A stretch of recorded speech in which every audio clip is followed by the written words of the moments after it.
Hello and welcome. It's another exciting episode of Agribusiness Weekend. I'm Joy Labaran. Today promises to be exciting and fun-filled because we're going to be specifically looking at a product. So before I go on the show, subscribe to our YouTube channel. So you'll be first to get notifications on the Agribusiness Weekend platform. Welcome to the show.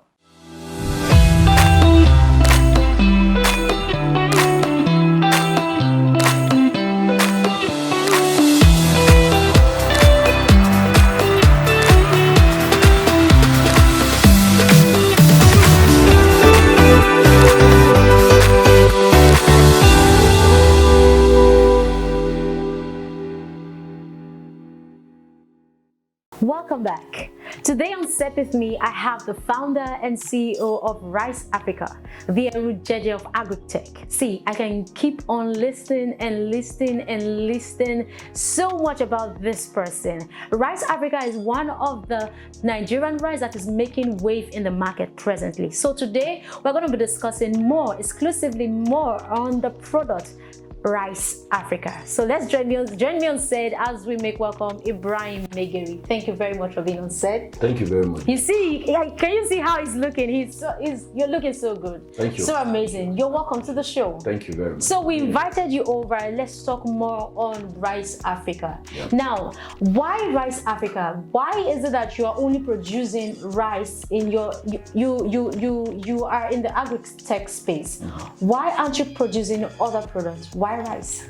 Well, thank you very much, Joy, for the Agribusiness Weekend platform for giving me this opportunity and for giving our organization this opportunity. And that's a very interesting question, and I think it's fair. Okay. Ours is an agri-tech platform, riceafrica.com, and people keep on wondering why only rice. Yeah. Rice, I think, is it's very interesting. Okay. For the following reasons. And Nigeria is a country of almost 200 and something million people. And by the counts of the World Population Review, in the next couple of years, by 2050, Nigeria is going to be around 415 million people. Wow. Rice is currently the third most consumed staple in Africa. I think Nigeria, rice is really competing with number one and number two. Wow. That's maize and gari. Okay. The reason why rice is so important nowadays is because of how easily accessible and easily convertible rice is, if I could use that word. Okay. Because rice is almost like you can eat rice. If you take maize, for instance, if you're going to use the maize powder to, for instance, do a swallow, you need soup, you need to buy meat, you need to buy a lot of other things. So all that things need to be added to it, yeah. But with rice, you can eat rice with pepper, you can eat rice with oil, you can eat rice with salt, you can eat rice as pap, you can eat rice with mixed rice with So you're water. saying it's just okay on its own? Easily accessible, and you don't need to have superior culinary skills to cook rice. So rice is consumed massively in Nigeria. Nigeria consumes about 7-point-something million metric tons a year. Amazing. And our production is way less than 50% of that. So we think it's an interesting product, and we're creating a system to improve production to consumption in that value chain. Now, so RICE Africa is a Nigerian rice brand. Yeah. And there are so many complaints when it comes to the notion of Nigerian rice, mostly especially in Nigeria. Yeah. Nigerian rice is not good. There are stones. I guess, I don't know, but I feel one of the problems is that of rebagging. I'm pretty sure that not all Nigerian rice are bad. I will definitely disagree with that. And I will tell you that for the past couple of years, most Nigerians have been buying local rice as foreign rice. Wow. Yeah, and that's what you call rebagging. So the problem is lack of confidence, lack of strategy, lack of patriotism. Okay. And that's one of the things that RICE Africa is trying to do, to change the narrative that because you are locally processed, locally produced, it doesn't mean it should be trash. Okay. And that's why we're saying we are local, but we love quality. It's locally produced. We are extremely proud of being proudly Nigerian. Okay. We want to be seen as locally processed, locally produced, but we don't have to compromise the quality. So back to the issue of quality and the stones issue, as you've mentioned. Yeah.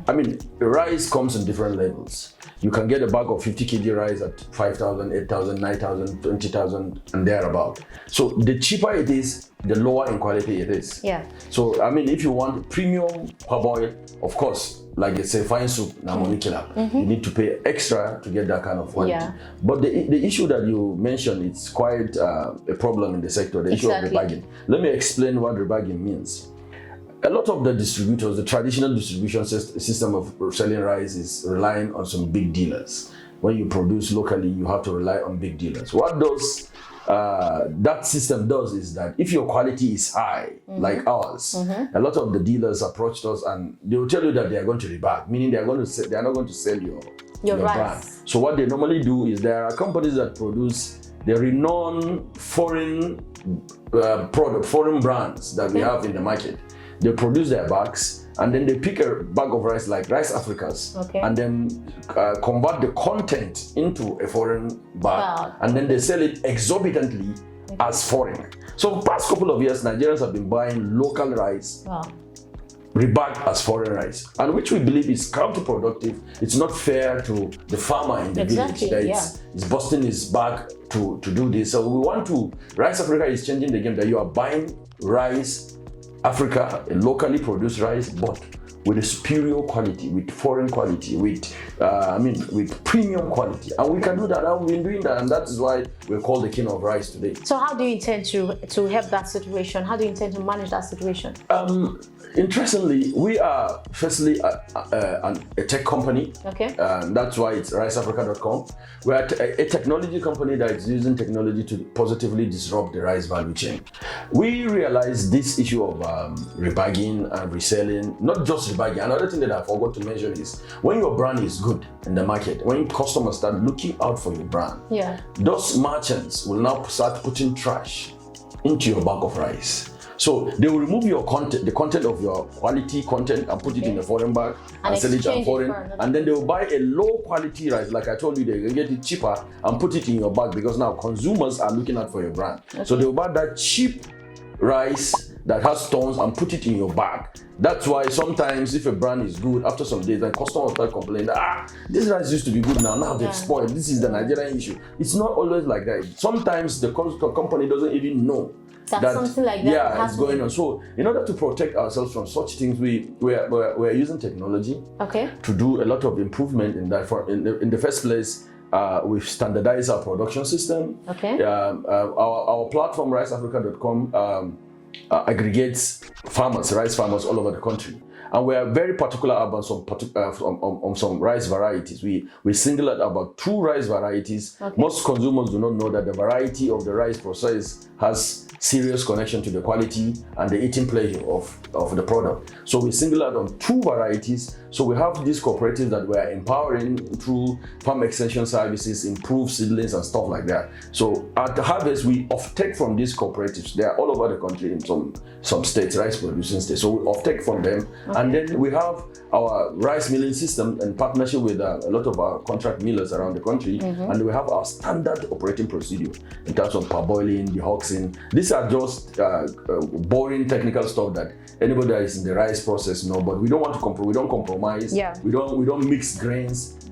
Some companies will mix a long grain with a short grain with a medium grain. Most people don't know that. When you take the produce from the bag, you see some are short, some are long, some are medium, and it's all about reducing the cost quality. and giving you low quality at the same cost. So we do all those things. But to come to your question directly, we've also designed what we call a crop management system, and that we're calling Rice ID now. So we have a system that traces on our bag, each bag of Rice Africa that you buy, you can now trace it to the farmer. For instance, if Joy is a farmer in, let's say, Benue State, she has a farm registered on our platform and she has cultivated and harvested, let's say, 10 bags of rice, and we procured it from Joy.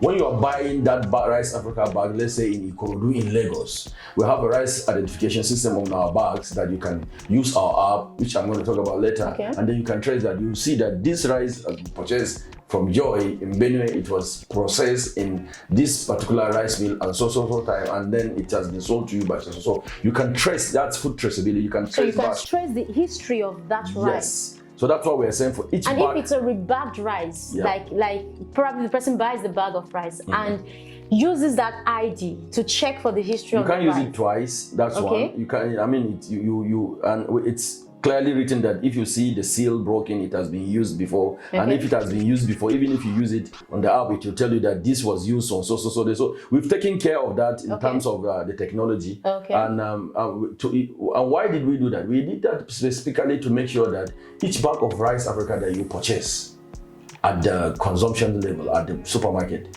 you are empowering a local Nigerian farmer somewhere, and we can give you the history, we can give you the profile of that farmer, and that is what we're doing. That's one thing. Now we've designed and developed a mobile app.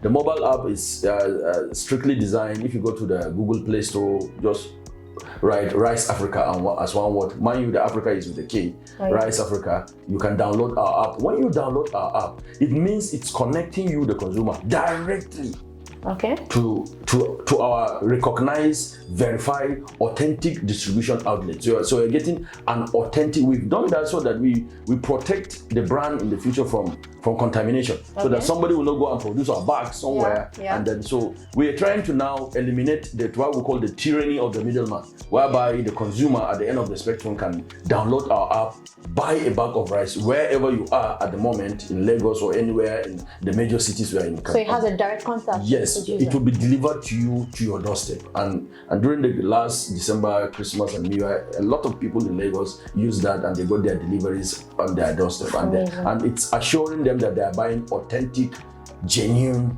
Rice Africa product. So some months ago, the border was opened. So what effect has this got to do with Rice Africa? Well, it's not just Rice Africa, it's the whole sector, the rice sector. I mean, let me give a perspective. You know, the federal government had a policy of before closure of the border. There was this policy. It's still current. This policy of banning the importation of foreign rice into Nigeria. The policy still stands. It means through the land border, it is not allowed for anybody to bring rice through our land borders. If you want to import rice, you have to use the port.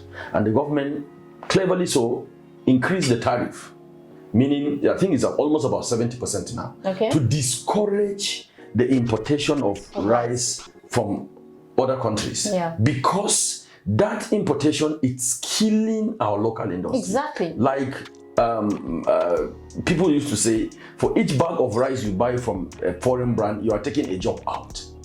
So the government did that. It's a beautiful policy to encourage investment in the local rice production. So that's why you see the proliferation of all these rice milling companies are coming up, like the Immortal Rice Mill that Lagos State is coming up. You know, for me, I feel that all it takes for Nigeria to personally produce our rice, we have it.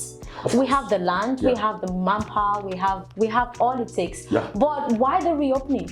So I'm going to get there. I just want to give the perspective, the background now. So the government did that to discourage importation by increasing the tariff if you are importing through the ports. If you are coming through the borders, it's illegal.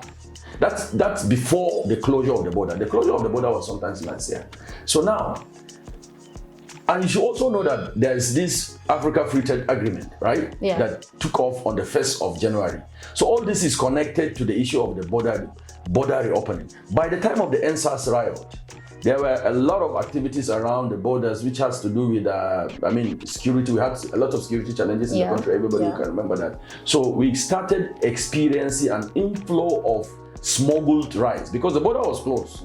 Initially, it's illegal to even import rice. So even if you're bringing it now illegally, the border was closed for some months. So there was so much pressure on the government, and there was so much improvement in the local content. But because our production was not up to the capacity to meet the demand, of course, basic economics will tell you that the more the demand, the price started going, some middlemen started taking advantage of that, and then the whole system became very, very exploitative.